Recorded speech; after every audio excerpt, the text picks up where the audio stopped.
السلام عليكم ورحمة الله وبركاته. دون كورس 001 وأنا إسلام الكاشف من قناة كاشف كلاس. طبعا من أكتر المميزات اللي بيتميز بها الكورس بتاعنا إن إحنا بنركز على أهم 3000 كلمة في الإنجليزي وإزاي إن إحنا نحفظهم حفظ كويس، مش حفظ بسيط، لا حفظ يخلينا نقدر نستعمل الكلمات دي في الكونفرسيشن. وده يا إخوانا للناس الجديدة معانا معنى كلمة 001 إن إحنا بنحاول نخلي مجهودنا في حفظ الكلمات يبقى أقل، لأن إحنا بننطلق كالسهم بنحفظ الكلمات المفيدة لينا واللي ممكن تؤهلنا ان احنا بعد كده نقدم مثلا في اي شغلانه بتحتاج الانجليزي، او لو حد عاوز يسافر بره او حد عنده انترفيو بالانجليزي ببساطه جدا مش محتاج انك انت تحفظ حاجات كتير مش بتستخدمها.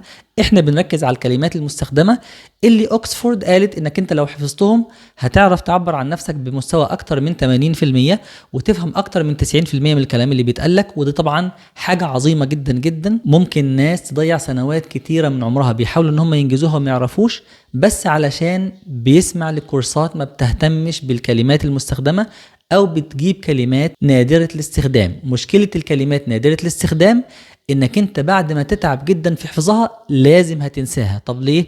لأنك أنت مش بتستخدمها كتير، ولأنك أنت مش هتسمع الناس بيستخدموها كتير ومش هتحتاجها كتير، فحتى لو فضلت حافظها مش هتحتاجها، ويوم ما تحتاجها هتلاقي نفسك نسيتها. لان الطريقه الوحيده للحفظ انك انت تستمر على استعمال الكلمه لفتره طويله، او انك على الاقل تسمع ناس تانية بيستخدموها. فدي من مميزات الكورس بتاعنا اللي شرحناها اكتر من مره قبل كده. وكمان علشان نخلي حفظ الكلمات اسهل بكتير بالنسبه لك قلنا ان احنا هنحط الكلمات بتاعتنا كلها في برنامج كرام اللي هو من وجهه نظري الخاصه، والنهارده ان شاء الله هتقتنعوا اكيد بوجهه النظر دي، افضل برنامج فلاش كاردز موجود. انا شفته، انا بستعمله بقالي سنين طويله يا اخوانا، وزي ما تشوفوا ان شاء الله النهارده في البرنامج هتلاقوا ان انا مسجل عليه حاجات كتير مش بس خاصه بتعلم اللغات، ده بحاجات تانية كمان. البرنامج رائع واستخدامه سهل جدا، واهم حاجه انه متوفر للاندرويد والايفون والايباد والماكس والويندوز، هو تقريبا يعني موجود في كل المنصات، وسهل جدا جدا انك انت توصل للسيتس اللي انت حطيتها في البرنامج، وكمان انك انت تستفيد من السيتس زي ما هنتعلم النهارده اللي غيرك عملها. وكمان بيوفر لك اكتر من طريقه للمذاكره. النهارده هنشرح طريقه واحده بس منهم، لان طبعا الفيديو ده يا اخوانا اتطلب مني وانا كنت رفعت جدول الحلقات اللي هنزلها في الكورس، فانا ملتزم معاكم بجدول لازم اعمله، ومع ذلك هضطر ازود الفيديو ده لان اكتر من تعليقات كتير جدا جدا طلبت مني شرح البرنامج كرام، فعلشان كده مش هقدر اخد من وقتي اكتر من كده واشرح لكم كل مميزات البرنامج. ممكن ان شاء الله في يوم تاني لما نخلص او يكون عندنا وقت فراغ نعمل فيديو خاص عن برنامج كرام وامكانياته الكتير، لكن النهارده الشرح بتاعنا هيكون منصب على حاجة واحدة: ازاي تعرف توصل للساتس بتاعتنا وازاي تذاكرها كويس على الكرام مود اللي هو افضل مود مذاكره موجود على برنامج كرام من وجهه نظري. تعال بقى ننتقل للتليفون ونشوف ازاي هنستخدم برنامج كرام. بسم الله الرحمن الرحيم. هي دي يا اخوانا واجهه البرنامج، وواجهه البرنامج زي ما انتم شايفين واجهه بسيطه جدا. طيب تعالوا بقى نشرحها واحده واحده من تحت لفوق. اول حاجه تحت خالص اسمها جوين. جوين دي فايدتها انك انت لو مش مسجل في كرام، لو دي اول مره انك انت تستخدم كرام، عايز تسجل حساب جديد، فطبعا في اكتر من طريقه. الطريقه الاولى انك انت تختار يوزر نيم عادي وتختار باسورد عادي وانك تحط الايميل ادريس بتاعك، لكن انا شايف ان الطريقه دي ما انصحكش بيها قوي. انصحك انك انت تسجل عن طريق جوجل. ليه يا اخوانا؟ لان عن طريق جوجل ببساطه طبعا ممكن تسجل عن طريق تويتر او عن طريق طبعا فيسبوك، لكن عن طريق جوجل ممكن تفتح من اي مكان بحسابك في جوجل. وطبعا انا مش هعلمك ازاي تسجل دلوقتي او ازاي تسجل حسابك، لان اظن دي حاجه سهله جدا جدا وكل الناس في الوقت الحالي بيعرفوا يعملوها، فيعني علشان نوفر وقت شويه انا قلت لك ونصحتك الافضل انك انت تسجل عن طريق جوجل. تعال بقى نشوف الحاجة التانية اللي هي ساين ان. لو انت عندك حساب اصلا ممكن تدخل من هنا من ناحية ساين ان، وممكن تدخل طبعا زي ما قلنا لو انت مسجل عن طريق اليوزر نيم والباسورد هتعدي عادي. لو انت مسجل بحسابك في جوجل او في تويتر او حتى في فيسبوك ممكن بسهولة جدا جدا تعدي عادي عن طريقهم. الحاجة اللي بعد كده what is كرام. الحاجة اللي فوق what is كرام، لو دوست عليها ببساطة هيعرض لك شوية معلومات عن برنامج كرام وازاي تستخدمه وحاجات بسيطة زي كده. تعال بقى للي فوق الكلام ده اللي هي المكان بتاع البحث ده. طبعا انا قلت لك ان البرنامج سهل الاستخدام جدا، انت اصلا مش محتاج انك تعدي جوه البرنامج او تسجل دخول علشان توصل للسات بتاعة الكلمات اللي احنا عاملينها. ببساطة جدا تعالوا ندوس هنا وهنكتب اسم السات اللي انا رفعتها لك على التليجرام اللي فيها كلمات الدروس بتاعتنا، فهنكتب F1 اللي هي الفايل رقم 1، وبعد كده L1 ليفل رقم 1، و001 كورس هتطلع لنا اول واحده. طبعا الاول هي كانت P1 بس انا غيرتها لان كان في set بنفس الاسم، فعشان كده غيرتها علشان تكون سهله جدا انك انت تلاقيها. فلو دوسنا عليها كده هنلاقي الكلمات بتاعتنا اللي انا حطيتها لك في الكورس بتاعنا، حوالي 26 كلمة موجودين هنا، وطبعا كل ما نزود عليهم كلمات كل ما هيظهروا ان شاء الله. يبقى كده دي قائمة البحث لو انت عاوز تدخل اصلا وتراجع الكلمات من غير ما تسجل. لكن انا بصراحة ما انصحكش ابدا انك انت تعمل كده. ليه؟ لان المفترض ان برنامج كرام بيحسب تقدمك في حفظ الكلمات، فبيحسب الكلمة دي انت غلطت فيها كم غلطة وهكذا، والكلام ده مش هيعرف يعمله الا لو دخلت من خلال حسابك على جوجل او سجلت فيه حساب او باي طريقه بقى انت عايز تدخل. المهم ان البرنامج يكون عارف مين اللي بيستخدمه في الوقت الحالي. فتعالوا بقى ندخل مع بعض، وطبعا انا بسجل الدخول بحسابي في جوجل، فتعالوا نستخدم جوجل. مجرد ما تدوس على كلمه جوجل على طول هتلاقيه دخل مباشره، لان طبعا حسابي على جوجل موجود على الموبايل بتاعي وهو عارف الكلام ده. فمجرد ما تدوس بس على الايقونه دي بتلاقي نفسك دخلت وتعرف تستخدم البرنامج في اي وقت. وطبعا زي ما قلت لكم يا اخوانا قبل كده، البرنامج موجود على ايفون وعلى ايباد وعلى ويندوز وعلى اي متصفح، حتى لو هتدخل من ماك او غيره، وبرده موجود على اندرويد. فالبرنامج متوفر لكل المنصات وهتلاقيه في كل مكان. برنامج ممتاز جدا جدا جدا. هنا هتلاقي الواجهه الاساسيه بتاعه البرنامج، عندك create flash cards لو انت عاوز تعمل فلاش كارد خاصه بيك، لو انت عاوز مثلا تذاكر كلمات انجليزي تانية غير اللي احنا حاطينها، او حتى لو انت عاوز تذاكر لغة تانية. بالعكس، حتى لو انت اصلا عاوز تذاكر حاجة تانية غير اللغات ممكن تعمل ده عن طريق برنامج كرام. البرنامج فيه امكانيات رهيبة جدا يا اخوانا، لكن النهاردة طبعا زي ما اتفقت معاكم هشرح لكم بس ازاي نعرف نوصل للكلمات بتاعتنا وازاي نذاكرها على الكرام مود، وبعد كده لو في ان شاء الله وقت تاني نعمل عليها حلقة خاصة عن البرنامج ككل ان شاء الله، ما فيش عندي اي مانع. الحاجة رقم 2 هنا اللي هي ماي فلاش كارد. ماي فلاش كاردز لو فتحتها هتلاقي كل الفلاش كاردز اللي انت عاملها قبل كده. تمام، دي الحاجات اللي انا بنفسي كنت بذاكرها هنا، وحتى زي ما انتم شايفين كمان مذاكر عليها تفسير وحاجات زي كده، وطبعا ممكن تذاكر عليه حاجات كتير زي ما انت عايز. تعال بقى نسيب ماي فلاش كاردز، وهنا هنلاقي recently studied، وده لو انت فتحته المفترض هتلاقي فيه اخر فلاش كاردز انت ذاكرتها. واخيرا my favorite sets. my favorite sets دي معناها لو انت في sets انت مش انت اللي عاملهم، كلمات مثلا معينة في الانجليزي او في الفرنساوي او في اي حاجة تانية، بس مش انت اللي عاملها وعجبتك، لما بحثت عنها في قائمة البحث لقيتها وعجبتك، ممكن ببساطة تاخدها وتذاكرها عندك زي ما احنا هنعمل النهاردة مع الكلمات بتاعتنا. تعالوا نجرب كده، لان طبعا انا ما اقدرش اعمل لكلماتي اعجبني لان هي بتاعتي وموجودة عندي. فتعالى مثلا نكتب هنا اي حاجة، نكتب مثلا اوكسفورد مثلا، فهتلاقي هنا مثلا شوية حاجات لها علاقة باوكسفورد. هنعدي هنا وهنلاقي واحد حاطط مذاكر شوية حاجات معينة. تمام، وهتلاقي تحت علامة القلب دي لو دوست عليها كده خلاص يبقى كده معناها ان هي عجبتك، وهتنزل تحت وهتلاقيها موجودة اوكسفورد اهي اول واحدة موجودة في الحاجات اللي عجبتنا واللي احنا عايزين نذاكرها. فهو ده نفس اللي هتعمله مع السات بتاعنا، انك هتعدي وتدور عليه وبعد كده تدوس على علامة القلب دي علشان بعد كده هتلاقيه دايما موجود عندك.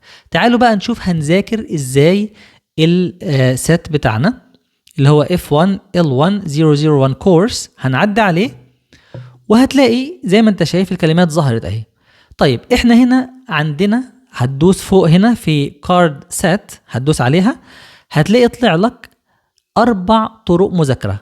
الاولى كارد سات، والثانيه ميمورايز، والثالثه كرام مود، والرابعه جيمز. يعني حتى البرنامج ممكن يعمل لك الكلمات دي، يعمل لك بيهم لعبه تلعبها علشان تعرف تحفظها بشكل كويس. حاجه طبعا ممتازه جدا، واللي عايز يجرب. لكن انا من وجهه نظري، وطبعا ممكن تعمل يعني ممكن تجربهم كلهم وتحفظ بيهم كلهم، ما فيش عندي اي مانع، بالعكس ممكن يكون ده احسن ليك.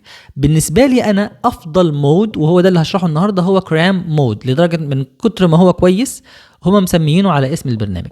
تعال بقى معايا، احنا كده فتحنا على الكرام مود. تمام، هتلاحظ هنا ان هو مقسم لك تحت اول حاجه فوق هنا الكلمه، لو دوست عليها هيجي لك الظهر بتاع الكارد هنا الكلمه كيف. هتسال نفسك كيف يعني ايه، هتروح قايل كيف مثلا معناها هاو، هتفتح كده تلاقي الكلام ده مظبوط وانك جاوبت صح. تمام كده، وهنا في صح او غلط عشان تحدد، سواء لو انت جاوبت صح هتدوس صح، لو جاوبت غلط هتدوس غلط. وهتلاقي هنا في الشريط ده عندك مقسم لك الليفل بتاع الحفظ بتاعك، ليفل 1، وطبعا ده فيه 26 كلمة كلهم. لان لسه لغايه دلوقتي ما قلتلوش ان انا جاوبت ولا حاجه صح. وليفل 2 و3 و4 لغايه ليفل 5. معلش لو كان صوتي يا اخوانا انا اسف، صوتي شويه يعني ممكن مش مظبط قوي، فاستحملوني يعني كل شويه بعيد تاني، فبس استحملوني لو لقيتوا صوتي راح فجاه ولا حاجه، استحملوني معلش. طيب هنبدا دلوقتي نذاكر لاول مره. عندي كلمه كيف معناها هاو. قلبت الكارد لقيت نفسي جاوبتها صح فعلا هاو. وطبعا ممكن تدوس هنا وينطق لك الجمله او ينطق لك الكلمه اللي موجوده. تمام، وقلنا له ان احنا خلاص جاوبناها صح. هتلاحظ ان هو نقلها لك هنا من ليفل 1 وداها لليفل 2، يبقى في كارد عندك واحد بس موجود في ليفل 2. طيب هنا كلمه شكرا لك جاوبناها برضو معناها ثانك يو، جاوبناها صح. هتلاقي عندك هنا كلمتين في الليفل 2، وهنعدي مثلا نقول له صح صح صح صح كأن احنا مثلا جاوبنا كل دول صح. وتعالى برضو نختار كام كارد ونجاوب عليهم غلط. هنكتب له هنا كلمة خاصتك ديا جاوبناها غلط، ودي مثلا جاوبناها غلط غلط غلط غلط، صح صح غلط غلط. ماشي، هتلاقي هنا بعد ما خلصنا المذاكرة هتلاقي كاتب لك هنا ان عندك 17 كاردز promoted to level 2، يعني عندك 17 كارت اترقوا لليفل 2، وعندك 9 كروت رجعوا لليفل 1 تاني. تعال نذاكر تاني كده. هتبص هنا تحت هتلاقي ان احنا عندنا 9 في ليفل 1 و2 في ليفل 2. تعال لو انت دوست على ال9 دول هيعرض لك الكلمات بتاعت ليفل 1. طب انا مش عايز اذاكرهم، انا عايز اذاكر التانيين اللي انا وصلتهم لليفل 2. هدوس عليهم هيعرض لك ال17 اللي موجودين في ليفل 2. فتعالى برضو نقول عشوائي كده صح، شويه صحات وشويه غلطات بسرعه كده عشان ما نضيعش وقتنا. هنلاقي هنا قال لك ايه، في عندك 10 cards promoted to level 3 وعندك 7 cards moved back to level 1. هتيجي تفتح تاني هتلاقي ان level 1 فيه 16 وليفل 3 فيه 10 والليفل اللي في النص ده فيه 0. رقم 2 فيه 0. طب غريبة، مش انا كان عندي شوية في ليفل 2 لما بتغلط فيهم بيرجعوا تاني لليفل 1. حتى لو وصلت الكلمة لليفل 4 وجيت جاوبتها مرة واحدة بس غلط هترجع تاني من الاول لليفل 1. وهي دي عبقرية البرنامج، ان انت لو غلطت غلطة معناها انك انت حفظك اتهز. فعلشان توصل الكلمة لليفل 5 لازم تذاكر 5 مرات، وال5 مرات كلهم تجاوب على الكلمة صح علشان توصل معاك لليفل 5. طب افرض مرة واحدة بس جاوبتها غلط هترجع تاني لليفل 1 وهتحتاج انك انت تجاوبها صح تاني من الاول 5 مرات علشان توصل لليفل 5. يبقى لما توصل لليفل 5 اللي هو اسمه ميمورايزد معناها اتحفظت. كلمة ميمورايزد معناها اتحفظت، تم الحفظ. يبقى انت كده حفظتها حفظ جيد. تمام، يبقى هي دي الطريقة اللي هتذاكر بيها ببساطة جدا. بعد ما احنا اتعلمنا ازاي نجيب السات او مجموعة الكلمات، عرفنا ازاي هتذاكرها ببساطة. هتمسك الكلمة ببساطة، دي كلمة خاصتك وخاصتك، يا ترى معناها ايه؟ معناها مثلا yours او معناها your. هنبص هنا على المعنى what is your name. وطبعا هنا يا اخوانا انا كاتب لك مثال لان ده اسهل انك انت تحفظ الكلمة، وكمان هيقرا لك المثال وانت هتكرر وراه فهتعرف النطق الصحيح ليها، وهتسمعها وهي في جملة وهتقولها كمان وهي في جملة، فده ممتاز جدا. طيب واحد يقول لي مثلا كلمة لطيف معناها ايه؟ معناها نايس. طب انت كاتب لي لطيف وحاطط لي جمله كامله، هعرف ازاي فين كلمه لطيف منهم؟ ببساطه انا عامل لك الكلمه اللي انا سالك عليها عاملها لك بولد، يعني كبيره شويه، مكبر لك الخط فيها شويه علشان تعرف ان هي دي الكلمه. تمام كده؟ طيب ركز بقى معايا شويه معلش في الحته الجايه دي. هنرفع تحت كده الضبط بتاع الكروت. تمام، انا بس عايز اقول لك على كم ملحوظه خفيفه. الملحوظه الاولى الميكروفون، علامه الميكروفون دي غالبا هي بتكون مقفوله، فلو هي مقفوله هو مش هينطق لك الكلمات. طيب عندك هنا علامه الميكروفون، العلامه دي غالبا بتكون مقفوله يا اخوانا، فالمفترض انك انت لو جيت تذاكر مش هينطق لك الكلمات. فاول حاجه انت مطلوب منك تعملها انك تشغل علامه الميكروفون. تاني حاجه الشافل دي، العلامه دي لو انت ما شغلتهاش هيعرض لك الكلمات بالترتيب اللي احنا حطينا بيه الكلمات اول مرة. يعني مثلا انت عندك الدرس ده بيقول مثلا ايه، زي الدرس اللي احنا خدناه في الاول دون اللي هو مثلا هاي هاو ار يو، فانا كتبت الاول كلمة هاي. تاني كلمة كتبتها في البرنامج كلمة ايه، هاو ار يو. الكلمة الثالثة ماي نيم از فاطمة مثلا، فهيعرضهم لك بنفس الترتيب. فلو انت ذاكرت الدرس كويس هتلاقي نفسك بتجاوب صح، لانك انت مش لانك حافظ الكلمات، لانك حافظ ترتيب الكلمات. يعني انت عارف ان كلمة هاي معناها كلمة هاو ار يو، بعدها كلمة نايس تو ميت يو. انت عارف الترتيب وحافظه، بس ده مش معناه انك انت حافظ الكلمة نفسها.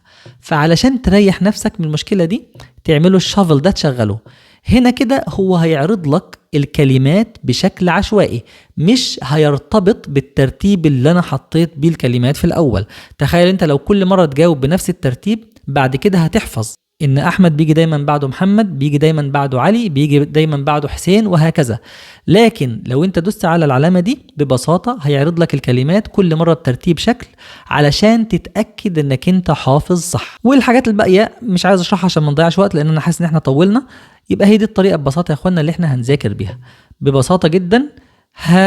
تقول كلمة كيف معناها ايه؟ والله كلمة How do كيف you معناها spell your هاو، name? لقيت نفسك جاوبت صح هتقول صح، لقيت نفسك جاوبت غلط مثلا كلمة ايضا اللي هي معناها تو I come جاوبناها to. غلط، هتروح كاتب غلط وهتمشي بالشكل ده الكرام مود. ممكن تجرب الجيمز، تجرب طريقة ميمورايز، تجرب كارد سيت، والطرق دي كلها كويسة. لكن زي ما قلت لكم يعني اظن ان كل الناس لما تجرب كل حاجة هتقتنع في النهاية ان افضل طريقة الكرام مود. لكن لو في طريقة تانية عجبتك اكتر بلا شك التزم بيها، علشان المطلوب مش انك انت تلتزم بطريقة انا قلتها، المطلوب انك انت تلتزم باكتر طريقة مريحاك علشان تحقق افضل نتيجة ممكنة. هي دي ببساطة طريقة المذاكرة يا اخوانا. وكان نفسي اكلمكم اكتر لان البرنامج فعلا فيه مميزات كتير، وزي ما قلت لك ممكن تذاكر عليه اي حاجة. لو طالب في ثانوي او طالب في اعدادي عاوز يذاكر مثلا فيزياء كيمياء، ممكن هو بنفسه يعمل لنفسه ملخصات. ونسيت طبعا اقول انك انت ممكن توصل للكلمة عن طريق انك انت تحط الرابط بتاعها. وده يعني خليني برضه اقول الملحوظه دي لانها مهمه، في رابط معين بيوصلك للدرس بتاعنا، لان انا خايف ان بعد كده يظهر كذا سات بنفس الاسم ويكون مش هي الكلمات اللي احنا بنحفظها. فببساطه جدا ممكن تاخد الرابط وتحطه على الكمبيوتر عادي في اي متصفح، هيوصلك للسات بتاعتنا، وهتعمل بس ساين ان من خلال حسابك في جوجل برضه او على حسب ما انت بتدخل في البرنامج، وهتعمل لها اعجبني هناك، وبعد كده ترجع على موبايلك هتلاقيها موجوده زي ما هي. الطريقه دي يعني هتضمن لك ان هو ده السات اللي انا مشاركه معاكم. وبرضه ممكن تستخدم طريقه انك تحط الاسم عادي في خانه البحث زي ما احنا قلنا، والاثنين كويسين ان شاء الله. المقصد هنا انك برضه لو انت طالب او انتوا 5-6 طلاب عايزين تلخصوا المواد مع بعض، ممكن كل واحد يلخص ماده ويعمل مشاركه للتلخيص بتاعه مع زمايله علشان توفروا الوقت. افكار كتير جدا جدا ممكن تيجي من البرنامج، فطبعا برنامج جميل ويستحق فعلا انك انت تجربه. ولو حد عنده اي سؤال ان شاء الله هجاوبك تحت، بس يا ريت نخلي الاسئله في النطاق بتاع ازاي نذاكر الكلمات بتاعتنا اللي احنا حطيناها في الكورس. تمام. واخيرا قبل ما اقفل، عندنا هنا خانه فوق لو دوست عليها كده بيعمل لك ايه؟ يعني بيعمل لك ريفرش، علشان لو انا مثلا عملت تحديث وحطيت كلمات زياده في الست اللي انا مشاركها معاكم، لو انت بس دوست هنا كده هتعمل لك تحديث علشان تحمل الكلمات الزياده اللي اتحطت. اتمنى ان انا كده اكون قلت كل حاجه عاوز اقولها. ولو في اي سؤال في نطاق الموضوع ده اللي هو ازاي نذاكر الست اللي انا شاركتها معاكم، فان شاء الله هجاوب عليه.